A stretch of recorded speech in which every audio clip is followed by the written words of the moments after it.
Nagising ng maaga si Anika kinabukasan, dala pa rin ang alalahanin sa nangyaring paghalik sa kanya ng ilang beses ni Jeremy, nang hindi man lang siya nakatanggi o nakaiwas man lang.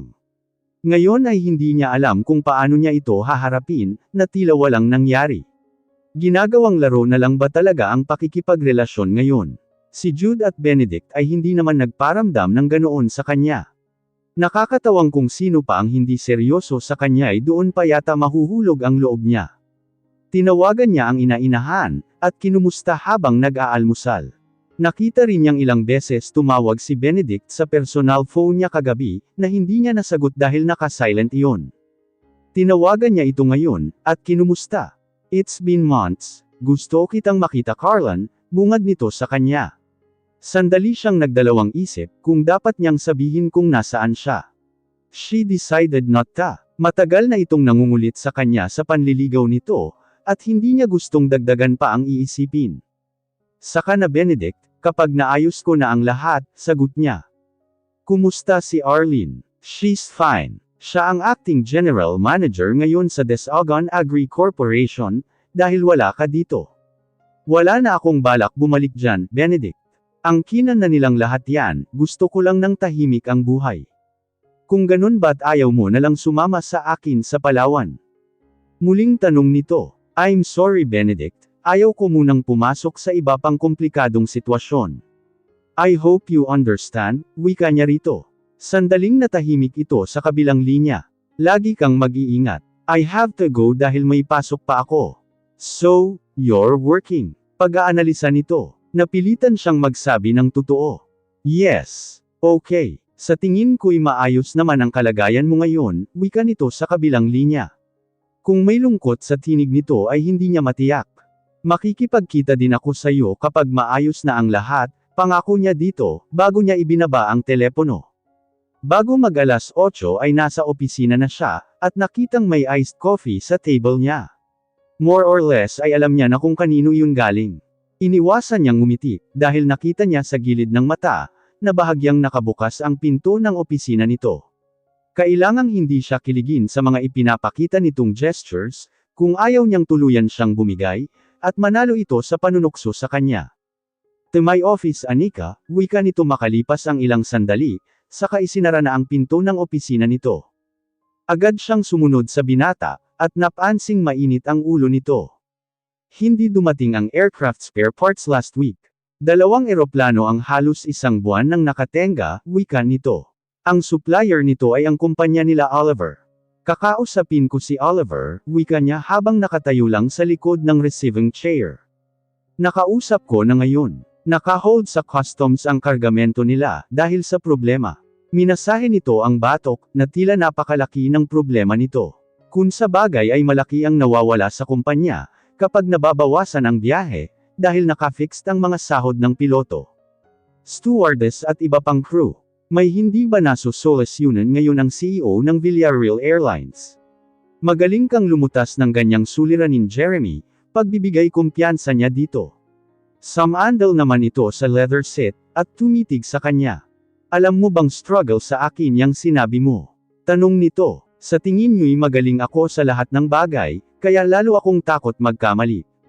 Lahat naman takot magkamali. Minsan kailangan din nating ipakita na may kahinaan tayo, so take it easy. Titingnan ko kung ano ang magagawa ko, wika niya rito.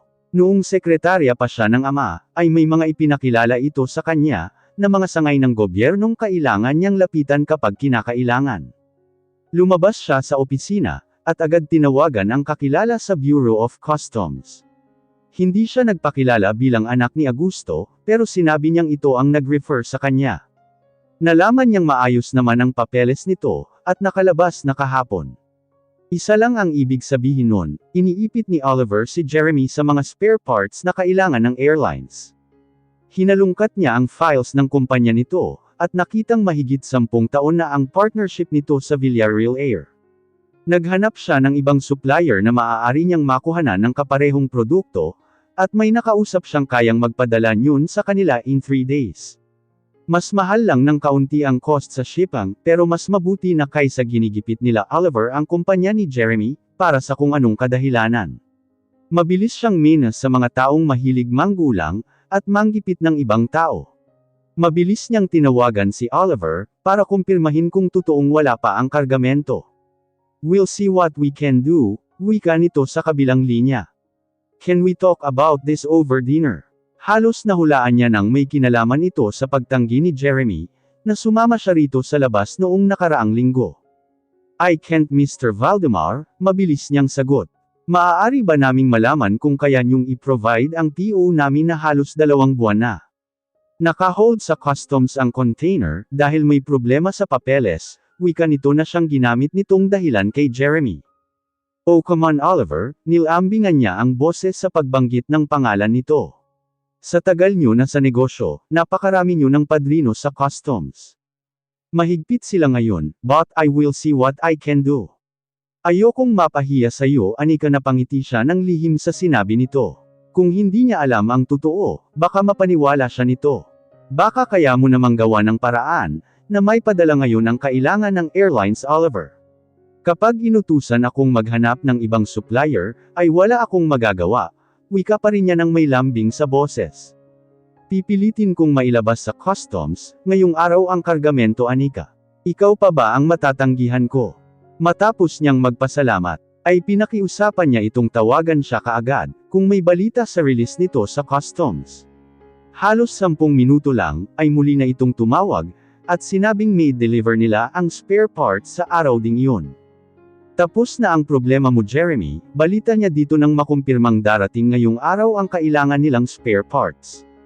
Hindi niya gustong sabihin ang totoo, na nakalabas na kahapon pa ang kargamento, pero kailangan itong malaman na iniipit sila ng kumpanya ni Oliver.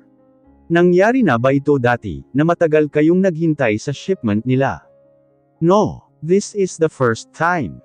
I-deliver mamaya ang mga spare parts." Napatitig ito sa kanya, na tila hindi naniniwala.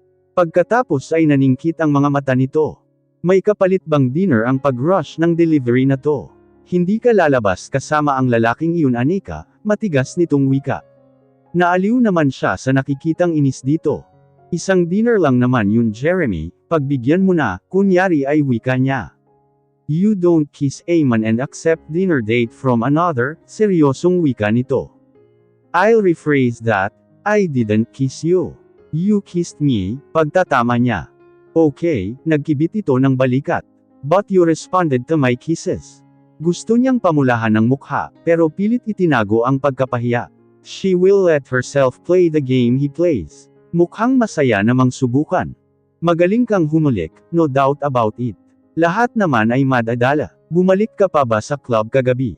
Tanong niya. Gusto niyang malaman, kung nakipagkita pa rin ito sa lolly na iyon kagabi pagkalietid sa kanya. "No," nahimasmasan naman siya sa sagot nito. "Sa kondo na ako tumuloy." Okay, tumalikod na siya at tangkang lalabas ng pinto, nang tumayo ito at sumunod sa kanya. "Did you drink your coffee?"